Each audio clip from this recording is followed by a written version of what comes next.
há três céus. Há três céus, e eles são entre si distintíssimos. O íntimo ou terceiro, o médio ou segundo e o último ou primeiro. Eles estão em sequência um ao outro e subsistem entre si como a parte superior do homem, que se chama cabeça, seu meio, que se chama corpo, e o último, que é chamado pés. É como as partes mais alta, média e mais baixa de uma casa. Em uma tal ordem se acha também o divino, que procede e desce do Senhor. Daí, por necessidade de ordem, o céu é dividido em três partes. Os interiores do homem, que pertencem à sua mente e ao seu ânimo, também estão em uma ordem semelhante. Ele tem um íntimo, um médio e um último, porque no homem, quando ele foi criado, foram reunidas todas as coisas da ordem divina, a tal ponto que ele foi a ordem divina em forma e, por conseguinte, um céu na menor efígie. É também por isso que o homem se comunica com os céus quanto a seus interiores, e é também porque ele vem entre os anjos depois da morte. Entre os anjos do céu íntimo, ou do céu médio, ou do último céu, segundo a recepção durante sua vida no mundo do divino bem e da divina verdade que procedem do Senhor. O divino que eflui do Senhor e que é recebido no terceiro céu, ou céu íntimo, chama-se celeste, e, por conseguinte, os anjos desse céu chamam-se anjos celestes. O divino que eflui do Senhor e que é recebido no segundo céu, ou céu médio, chama-se espiritual. E, por conseguinte, os anjos desse céu chamam-se anjos espirituais. E o divino que eflui do Senhor e que é recebido no último ou primeiro céu é chamado natural. Contudo, o natural desse céu, não sendo como o natural do mundo, mas tendo em si o espiritual e o celeste, é chamado espiritual natural e celeste natural. E por isso os anjos que o habitam chamam-se espirituais naturais e celestes naturais. São chamados espirituais naturais os que recebem o influxo do médio ou segundo céu, que é o céu espiritual, e celestes naturais os que recebem o influxo do céu íntimo ou terceiro céu, que é o céu celeste. Os anjos espirituais naturais e os anjos celestes naturais são distintos entre si, mas sempre constituem um mesmo céu, porque estão no mesmo grau. Há em cada céu um interno e um externo. Os anjos que lá estão no interno são chamados anjos internos, e os que estão no externo são chamados anjos externos. O externo e o interno nos céus, ou em cada céu, são lá como o voluntário e o seu intelectual no homem. O interno como o voluntário e o externo como o intelectual do voluntário. Todo voluntário tem seu intelectual. Um não existe sem o outro. O voluntário pode ser comparado à chama e o intelectual à luz que provém da chama. Cumpre bem saber que os interiores dos anjos fazem que eles estejam em um céu ou em outro. pois, quanto mais os interiores são abertos para o Senhor, mais eles estão em um céu interior. Há 3 graus de interiores, tanto em cada anjo como em cada espírito e também em cada homem. Aqueles nos quais o 3º grau foi aberto estão no céu íntimo. Aqueles nos quais foi aberto o 2º grau, ou somente o 1º, estão no céu médio ou no último céu. Os interiores são abertos pela recepção do divino bem e da divina verdade. Aqueles que são afetados pelas divinas verdades e que as admitem logo na vida, por conseguinte, na vontade, e por esse fato, no ato, estão no céu íntimo ou 3º céu. E lá estão segundo a recepção do bem pela afeição da verdade. Os que, entretanto, as admitem não imediatamente na vontade, mas na memória e, portanto, no entendimento, e que depois as querem e fazem, estão no céu médio, ou 2º céu. Aqueles que vivem moralmente e creem no divino, e que não se importam tanto de serem instruídos, estão no último ou 1º céu. Daí se pode ver que os estados dos interiores fazem o céu, e que o céu está por dentro e não por fora de cada um. É também o que o Senhor ensina, dizendo: não veem o reino de Deus visivelmente, nem dirão: ei-lo aqui, ou ei-lo ali. Eis, pois, que tendes em vós o reino de Deus. Lucas, capítulo 17, versículos 20 e 21. Toda perfeição também cresce para os interiores e decresce para os exteriores, pois os interiores estão mais perto do divino e são em si mesmos mais puros, e os exteriores são mais afastados do divino e em si mais densos.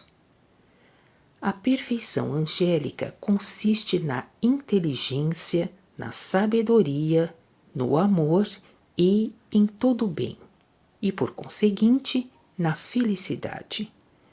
Mas não na felicidade sem essas coisas, porque sem elas a felicidade é externa e não interna.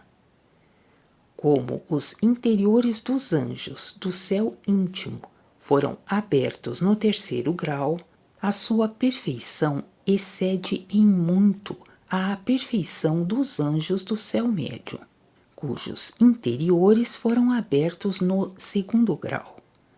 Do mesmo modo, a perfeição dos anjos do céu médio excede em muito a perfeição dos anjos do último céu.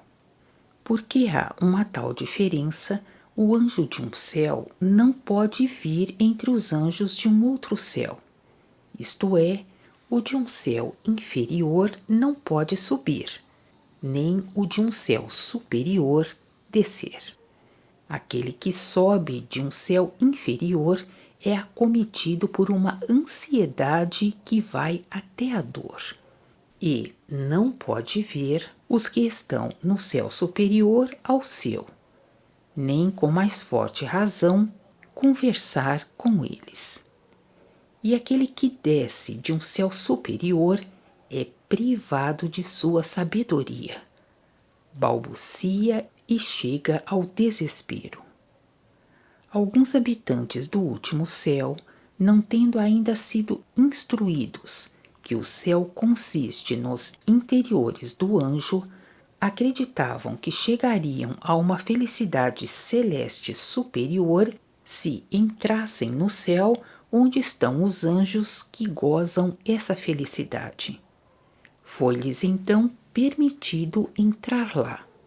Mas, quando lá estiveram, Eles não viram pessoa alguma em qualquer lugar que eles procurassem, apesar de haver lá uma grande multidão de anjos, porque os interiores desses estranhos não haviam sido abertos no mesmo grau que os anjos desse céu, nem, por conseguinte, sua vista. Pouco depois foram acometidos por uma angústia de coração a tal ponto que dificilmente podiam saber se estavam ou não com vida.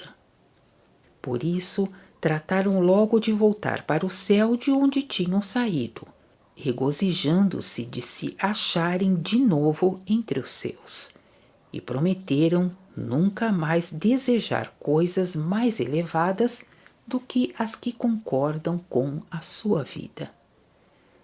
Vi também anjos descidos de um céu superior e privados de sua sabedoria a tal ponto que não sabiam qual era seu céu.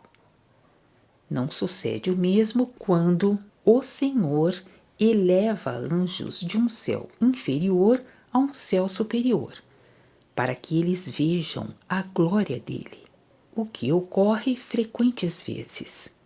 Então, esses anjos são primeiro preparados e depois acompanhados de anjos intermediários pelos quais há comunicação.